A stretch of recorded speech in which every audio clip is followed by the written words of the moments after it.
अस्सलाम वालेकुम। अच्छा जी, कुड़ियो बालो नेड़े नेड़े आके मेरी गल सुनो। ਜਿਹੜਾ ਰੌਲਾ ਪਿਆ ਸੀ ਨਾ ਕਿ ਸੋਮਵਾਰ ਨੂੰ ਸਕੂਲ ਖੁੱਲ ਜਾਣੇ ਆ ਤੇ ਨਿਆਣੇ ਦੀਆਂ ਫਿਰ ਮੌਜਾਂ ਲੱਗ ਗਈਆਂ।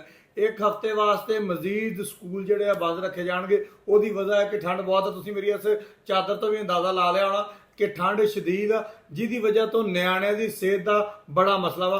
ਤੁਹਾਨੂੰ ਪਤਾ ਸਾਡਾ ਜਿਹੜਾ ਵਜ਼ੀਰੇ ਤਲੀਮ ਹੈ ਨਾ, ਉਹ ਬੜਾ ਐਕਟਿਵ ਆ ਸੋਸ਼ਲ ਮੀਡੀਆ ਤੇ।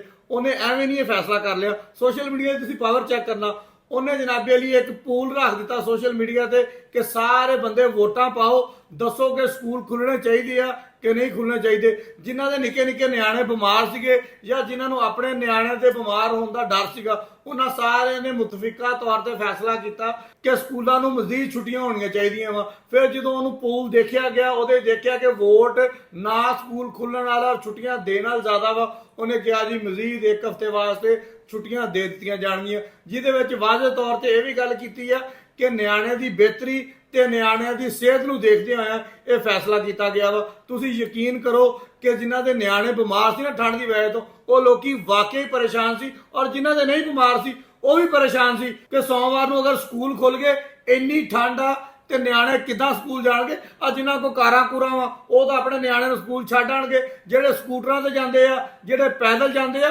ਪ੍ਰਾਈਵੇਟ ਸਕੂਲਾਂ ਤੋਂ ਇਲਾਵਾ ਸਰਕਾਰੀ ਸਕੂਲਾਂ ਦੇ ਨਿਆਣੇ ਵੀ ਆ ਸੀ ਨਾ, ਉਹਨਾਂ ਵਾਸਤੇ ਬੜੇ ਮਿਸਾਲ ਸੀ। ਮੇਰੇ ਖਿਆਲ ਦੇ ਨਾਲ ਨਿਆਣਿਆਂ ਦੀਆਂ ਫਿਰ ਮੌਜਾਂ ਵਾ। ਜਿਨ੍ਹਾਂ ਨੇ ਇਹ ਫੈਸਲਾ ਕੀਤਾ ਸੀ ਨਾ ਨਾਨੀ ਵੱਲੋਂ ਵਾਪਸ ਆ ਜਾਈਏ ਤੇ ਆ ਕੇ ਸਕੂਲ ਜਾਵਾਂਗੇ, ਤੇ ਨਾਨੀਆਂ ਨੂੰ ਇੱਕ ਹਫ਼ਤੇ ਵਾਸਤੇ ਮਜ਼ੀਦ ਅਜ਼ੀਅਤ ਬਰਦਾਸ਼ਤ ਕਰਨੀ ਪੈਣੀ ਹੈ। ਬਹੁਤ ਸ਼ੁਕਰੀਆ।